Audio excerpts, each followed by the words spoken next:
A room in the Hôtel de Ville, Paris. The small hours of the 28th of July, 1794. Soldiers kick the doors in and find a man slumped over a table. His jaw is shattered by a pistol ball. Whether he fired it himself or a gendarme fired it at him has never been settled and probably never will be. They carry him out and lay him on a table in the Committee of Public Safety, in the very room where he had signed the lists. And they leave him there for hours, bleeding, conscious, unable to speak, and people come in to look at him. That afternoon, the executioner rips the bandage off his face before positioning him under the blade, and the scream is reportedly heard across the square. Maximilien Robespierre, for roughly a year, the most feared man in France. And that's what makes him so strange. He never held a military command, he was never a king, he was never even formally head of state. He was a provincial lawyer who didn't drink much, dressed carefully, wore powdered hair long after it went out of fashion, and believed with total sincerity in virtue.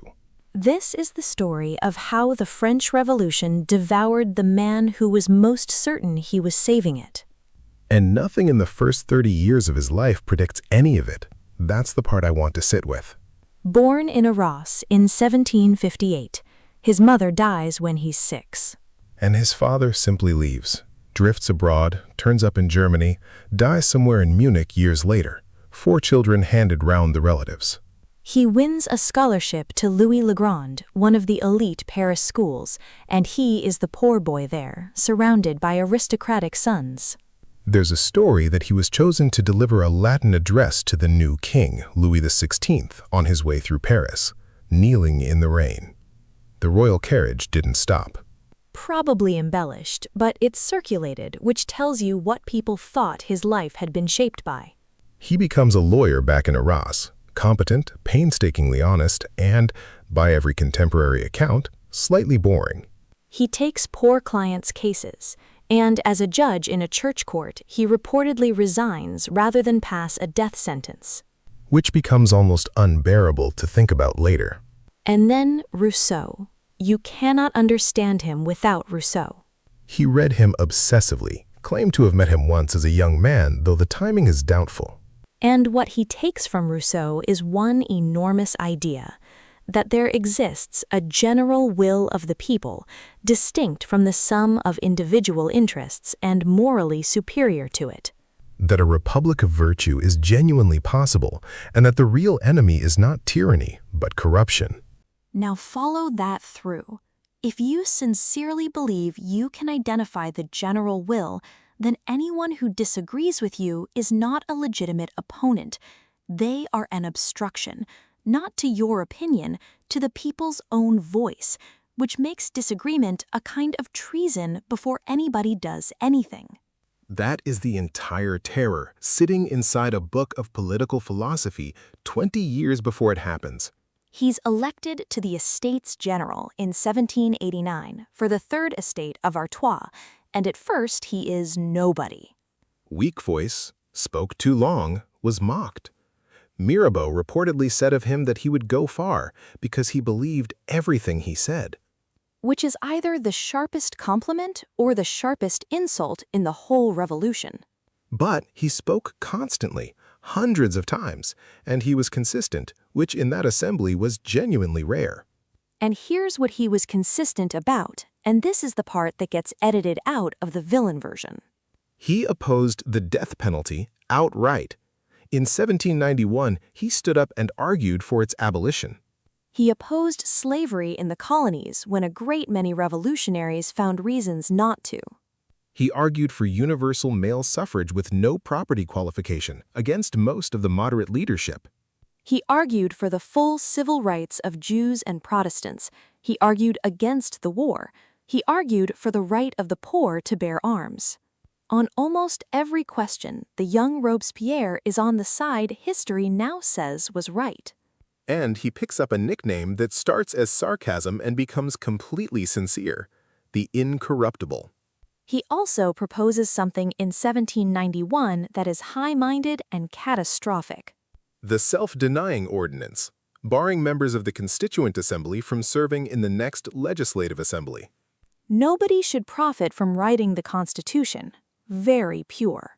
And it wipes out the entire experienced political class of the revolution at a single stroke and hands France to complete newcomers, just as the crisis deepens. Then 1792, and the moment that should have ended his career and instead made it. The Girondin faction pushes hard for war against Austria. Their argument is that revolution should be exported and that a war will expose traitors at home. And Robespierre, almost alone, opposes it, and his argument is extraordinary. He says nobody loves armed missionaries, that the first thing a people sees in a liberating army is an army. And he warns that a long war will deliver France to whichever general wins it. He was right on both counts. Within 7 years, Napoleon had proved every word of it. And this is where I have to be careful, because it's tempting to make him a prophet. He was right about the war and then used being right as a license. The war goes badly, and the disaster radicalizes everything. Prussian and Austrian forces advance.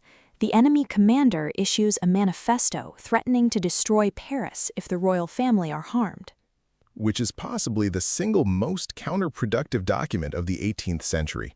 Paris reads it as proof that the king is in league with the invaders. The city rises. The monarchy falls in August. And in September, mobs break into the prisons and butcher over 1,000 inmates on suspicion of being counter-revolutionaries.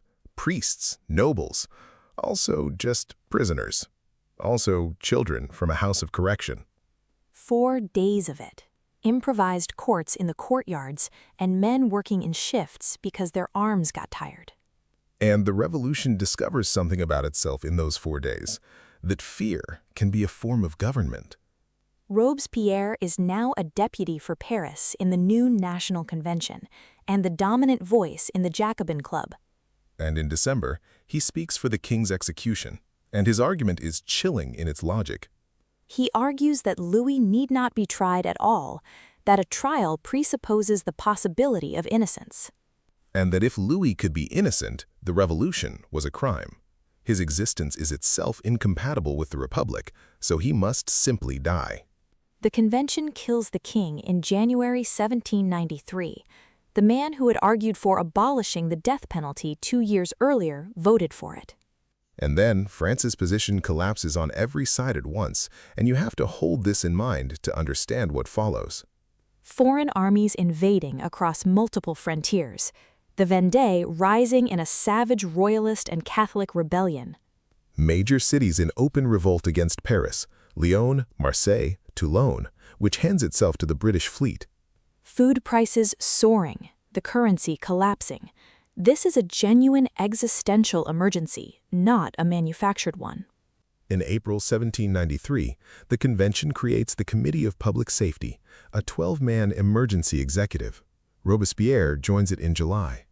And what follows is the terror, and it has to be described honestly, because it was 2 things at once.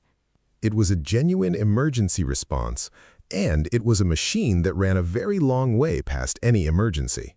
Take the first part seriously first. The committee ruled by decree. It imposed price controls on grain to feed the cities. It carried out the levée en mass conscription that turned France into the first modern nation in arms. And it worked. Judged purely as crisis management, it worked. By the spring of 1794, the invasion had been thrown back and the internal revolts crushed. French armies of citizen conscripts were beating professional forces that had been fighting for centuries. And it killed. The Revolutionary Tribunal sent roughly 17,000 people to formal execution. With tens of thousands more dying in prison and in the pacification of the Vendée, where entire villages were destroyed and columns marched through burning as they went. In Lyon, they used mass shootings because the guillotine was too slow for the number of people they wanted to kill. And in Nantes, they drowned prisoners in the Loire, barges taken out at night with the bottoms opened. They called them vertical deportations. And that phrase tells you everything. Somebody sat down and invented a joke for it, a bureaucratic euphemism with a laugh in it. And Robespierre's speeches supplied the logic for all of it. Terror, he argued, is nothing other than justice. prompt, severe, inflexible. It is therefore an emanation of virtue. In a republic of virtue, the enemies of virtue have forfeited their claim to protection. And he genuinely believed that. Which is what makes him frightening rather than merely brutal. He wasn't enjoying it. He wasn't enriching himself. He had no mistresses, no palace, no stolen estates. He lodged in a carpenter's house with a family who liked him. He was fond of their daughter. He fed a dog. And the definition of an enemy kept expanding. First aristocrats and royalists, then the Girondins, purged from the convention and executed in October 1793. Then the ultra-radical Hébertists, who wanted the terror intensified and religion abolished entirely, guillotined in March 1794. And then Danton. Which is the moment the convention understood what it was living inside. Danton is the towering figure of the early revolution, the voice of the 10th of August, Robespierre's own ally for years. And he had begun arguing publicly for clemency, for a committee of mercy to balance the committee of terror. He goes to the scaffold in April 1794, and they say he told the executioner to show his head to the people, because it was worth seeing. And every deputy in that hall did the arithmetic.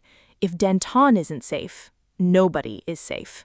And then Robespierre makes the mistake that isolates him completely. He had opposed the aggressive de-Christianization campaign, partly as politically stupid, partly because it disgusted him personally. He was a deist, not an atheist. So in June 1794, he stages the Festival of the Supreme Being, a national ceremony honoring a rational deity and the immortality of the soul. And he walks at the head of the procession, in a new sky-blue coat carrying flowers. Ahead of everyone else, visibly separate from the other deputies. And they were heard muttering behind him, deputies in the procession, quietly to each other, that it wasn't enough for him to be master, he had to be God. To his enemies and to a great many neutrals, it looked exactly like a high priest inaugurating his own religion. 2 days later comes the law of 22 Prairial, which strips the accused of defense counsel and the right to call witnesses, and reduces the tribunal's available verdicts to 2, acquittal or death. And executions in Paris accelerate sharply.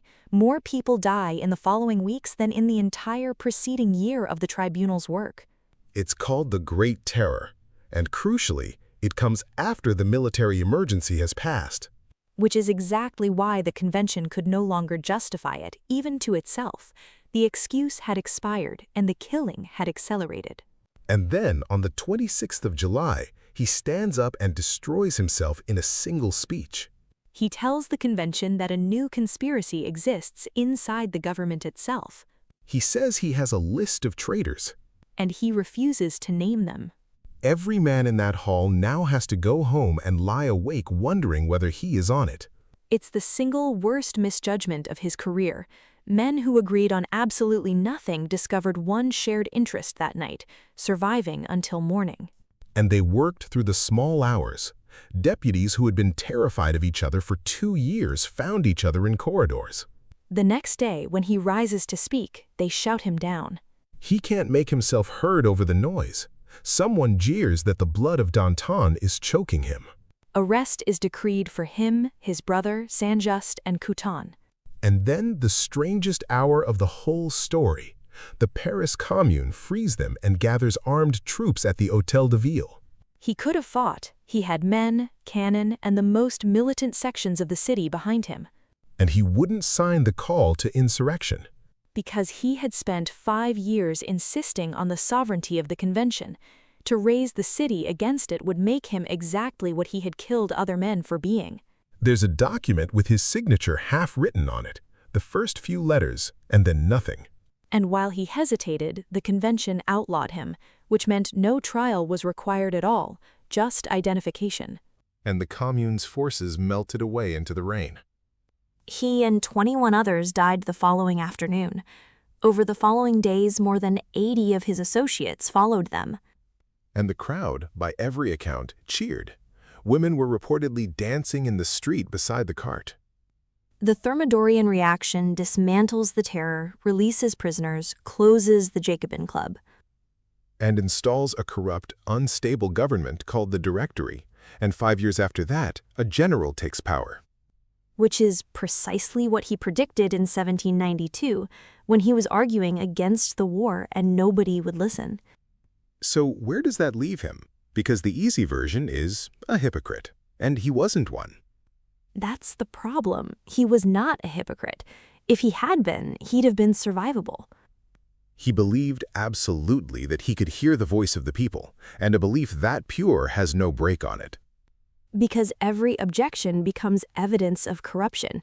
Every doubt confirms the diagnosis.